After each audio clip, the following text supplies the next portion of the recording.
தூத்துக்குடியில் கடந்த 22ஆம் தேதி இருசக்கர வாகனத்தில் வந்த அரவிந்தன் என்பவர் மீது பெப்பர் பொடியை தூவி 30 லட்சம் ரூபாய் பணத்தை கொள்ளையடித்து சென்ற சம்பவத்தில் போலீசார் இருவரை கைது செய்தனர்.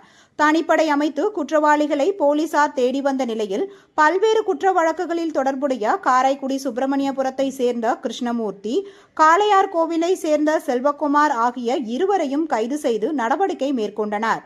அவர்களிடம் இருந்து 12 லட்சம் ரூபாயும் பறிமுதல் செய்யப்பட்ட நிலையில் திருச்சியை சேர்ந்த மேலும் ஒருவரை தீவிரமாக தேடி வருகின்றனர்.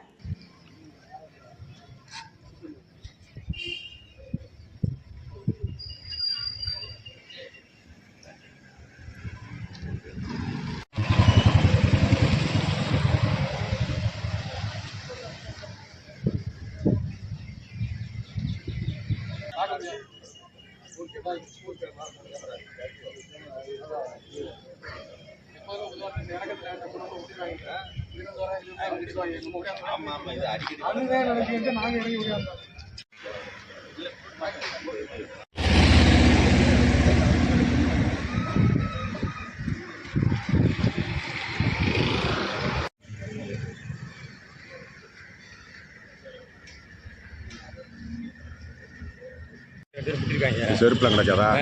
நடந்து இவர் வண்டி எங்க? இங்க வந்து அவன் அங்கிட்டு போயிட்டேன். இவர் வண்டி எடுத்துக்கிட்டேன்.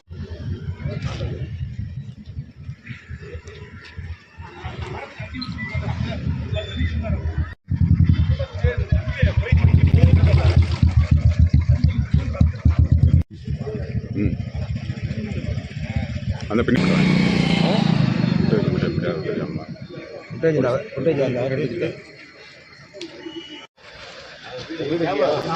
கேமரா